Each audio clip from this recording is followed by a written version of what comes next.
কয়লা পাচার কাণ্ডে দুর্গাপুর আসানসোল কমিশনারেটের ইন্সপেক্টর র্যাঙ্কের আধিকারিককে জিজ্ঞাসাবাদ ইডি দপ্তরে হাজিরা মনোরঞ্জন মণ্ডলের। আগেও একাধিকবার জিজ্ঞাসাবাদের জন্য তাকে নোটিশ পাঠানো হয়েছিল। দীর্ঘদিন ধরে ফেরার ছিলেন মনোরঞ্জন মণ্ডলের বাড়িতে তল্লাশির সময় টাকা নেবার তথ্য মিলেছিল। এমনই খবর ইডি সূত্রে। অন্যের অ্যাকাউন্টের মাধ্যমে কয়লা পাচারের টাকা পৌঁছেছিল মনোরঞ্জন মণ্ডলের কাছে, ইডি সূত্রে খবর। উদয়ন গুহর 24শে জুন পর্যন্ত পুলিশ হেফাজতের নির্দেশ দিল আদালত। এদিকে দিনহাটা থানা থেকে উদয়ন গুহকে আজ বের করার সময় তাকে ঘিরে শুরু হয় তুমুল বিক্ষোভ। প্রাক্তন উত্তরবঙ্গ উন্নয়ন মন্ত্রী গাড়ি ঘিরে তুমুল বিক্ষোভ দেখান স্থানীয়রা। ডিম হাতে বিক্ষোভ শুরু হয়।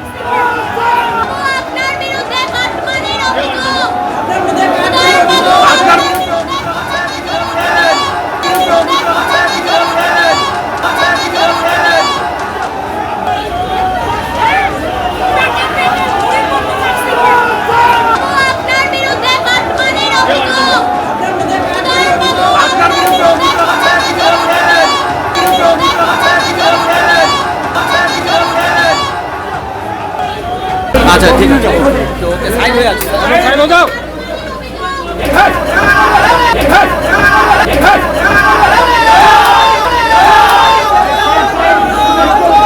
আচ্ছা ঠিক আছে, তো ওকে সাইড হয়ে আছে, সাইড হয়ে যাও।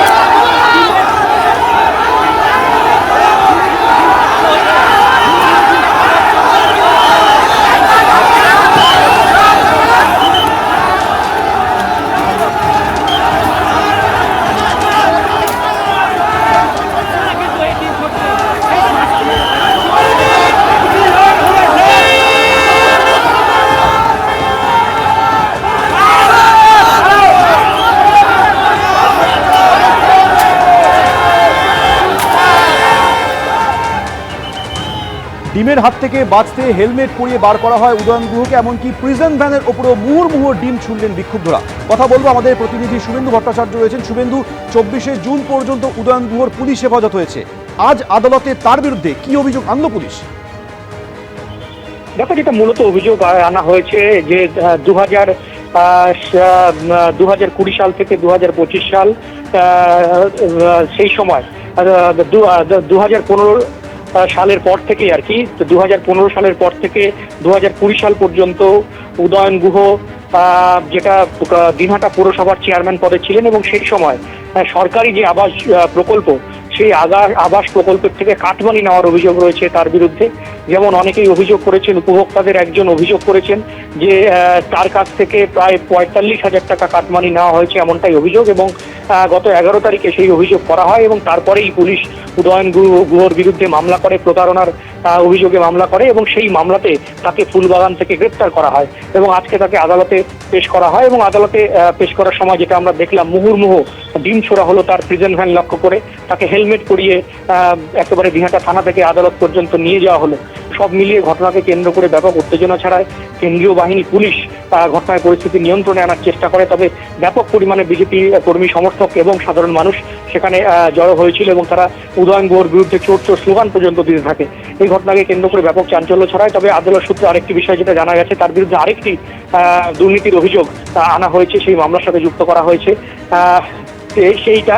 এই দুর্নীতির বিষয়টিও এই তদন্তে আনা হবে, এমনটাই কিন্তু আদালত সূত্রে জানানো হয়েছে। যেমনটা জানা যাচ্ছে যে দিনহাটা পৌরসভায় একটি বিল্ডিং প্ল্যান জালিয়াতি হয়েছিল, যার দুর্নীতি জেরে এখনো পর্যন্ত প্রাক্তন চেয়ারম্যান গৌরীশঙ্কর মাহেশ্বরী তিনি কিন্তু এখনো জেলে রয়েছেন, গ্রেপ্তার হয়েছিলেন তিনি।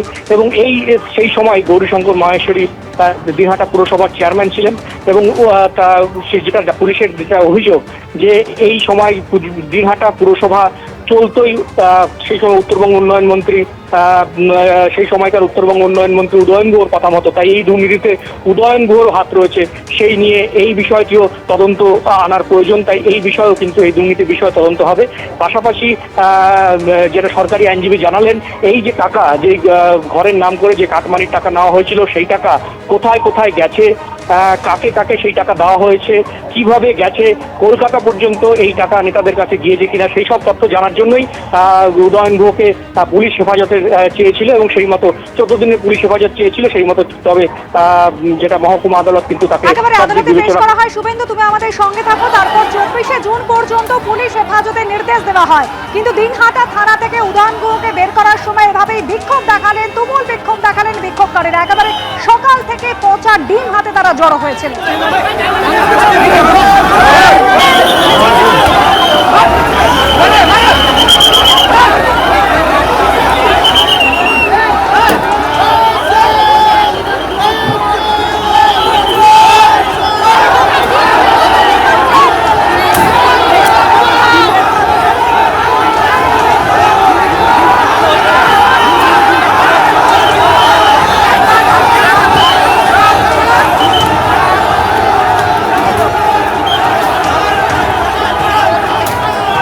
আচ্ছা ঠিক আছে, ওকে সাইড হয়ে আছে।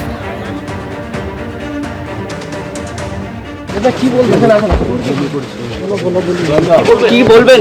আগে শুনে নি, তারপরে জানি না তো কি বলবো। বেল পড়াই আছে আপনাকে রীতিমতো। বললাম যে আমি শুনে নি, তারপর বলবো।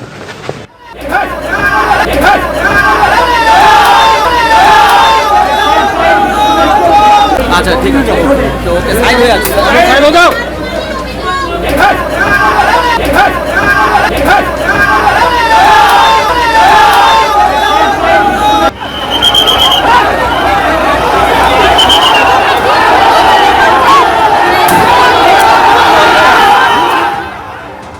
হয় আরবান ডেভেলপমেন্টের যে ঘরগুলো হয় পাকা ঘর, সেটাতে ইলিগ্যালভাবে সেই 25,000 টাকা এবং আরও তাদের গায়ে অতিরিক্ত 18,000-20,000 টাকা করে নেওয়া হতো। এরকম 2,220 জনের কাছ থেকে টাকা নেওয়া হয়েছে। সেটাতে মোটামুটি 4 কোটি 4.5 কোটির মতো টাকা মানে তোলা হয়েছিল অবৈধভাবে এবং জোর করে হুমকি দিয়ে টাকাগুলো তোলা হতো। এই উদয়ন গুহ তখনকার চেয়ারম্যান, তার নির্দেশে এবং তার সরাসরি মদতে, এবং সেই টাকাটাকে এবং সেই টাকাগুলো গরিব মানুষের কাছে জোর করে আদায় করা হতো এবং সেই সূত্রে তাকে আদালত তোলা হয়েছে। মাননীয় আদালত তাকে 6 দিনের পুলিশ কাস্টডি দিয়েছেন। এবিপি আনন্দ, এগিয়ে থাকে, এগিয়ে রাখে।